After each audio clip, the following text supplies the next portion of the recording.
Electron पर charge -1.6 into 10 की power -19 coulomb होता है, जिसे हम -e कहते हैं। प्रोटॉन पे चार्ज +1.6 इंटू 10 की पावर -19 कूलम होता है, जिसे हम +e कहते हैं। न्यूट्रॉन पे चार्ज 0 होता है, जिसे हम 0e कहते हैं, इसलिए कहते हैं न्यूट्रॉन न्यूट्रल है। अब ये चार्ज इन पे आए कहाँ से, ये मैं आपको बताता हूँ। मॉडर्न रिसर्च ये कहती है कि जो हमारे इलेक्ट्रॉन, प्रोटॉन, न्यूट्रॉन है, ये भी कुछ पार्टिकल से मिलकर बनते हैं, जिन्हें क्वार्क्स कहते हैं। क्वार्क टोटल 6 तरीके के होते हैं: up quark, down quark, top quark, bottom quark, strange quark, charm quark. 6 तरीके के क्वार्क होते हैं। इनमें से अप क्वार्क और डाउन क्वार्क ही हमारे इलेक्ट्रॉन, प्रोटॉन, न्यूट्रॉन को बनाने के काम आते हैं। इन क्वार्कों को आपस में कनेक्ट करने का काम करते हैं कुछ पार्टिकल्स, जिन्हें ग्लूऑन्स कहते हैं।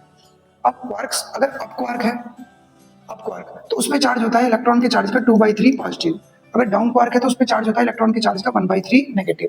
अब हम इलेक्ट्रॉन के अंदर देखते हैं कि -e चार्ज आया कहां से। इलेक्ट्रॉन पे टोटल चार्ज जो होता है, टोटल चार्ज इलेक्ट्रॉन पर, वो होता है हमारा -e।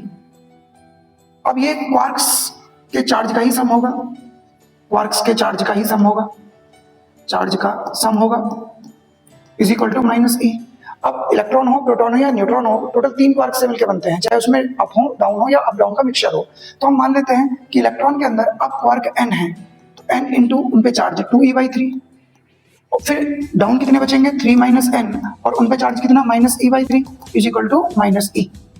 अब यहाँ से e तो पूरे में से कैंसिल हो जाएगा, तो 2n/3 और -3 - n/3 इज इक्वल टू -1 हो जाएगा, या 2n - 3 plus n is equal to -3, या 3n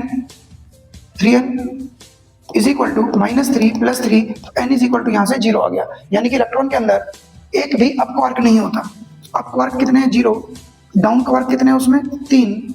तो इलेक्ट्रॉन का कॉन्फ़िगरेशन क्या हो गया, d अब d मतलब -e/3 -e/3 तीनों को आप ऐड कर लो तो -e आएगा। इस तरह से इलेक्ट्रॉन पे नेट चार्ज कितना होता है। जब आप यही चीज प्रोटॉन के लिए सॉल्व करोगे तो उसके अंदर 2 अप क्वार्क होते हैं और एक डाउन क्वार्क होता है, उसका कॉन्फ़िगरेशन UUD होता है। यानी कि उसमें 2e/3 प्लस 2e/3 -e/3 हो जाता है, तो 2 4 में से बन गया 3e/3 हो जाता है is equal to plus e charge आ जाता है। और बात आती है जब न्यूट्रॉन की, तो उसमें एक अप क्वार्क होता है और 2 डाउन क्वार्क होते हैं, तो उसका कॉन्फ़िगरेशन UDD होता है, तो 2e/3 -e/3 -e/3, तो ऊपर टोटल चार्ज 0/3 हो जाता है e, तो इसलिए 0e आता है। इसलिए न्यूट्रॉन को न्यूट्रल कहा जाता है। और कई टीचर बोलते थे न्यूट्रॉन पे कोई चार्ज नहीं होता, नहीं, उस पे नेट चार्ज 0 होता है, ये बोलना ज्यादा अच्छा है। आशा करता हूं आपको जानकारी अच्छी लगी होगी। Thank you.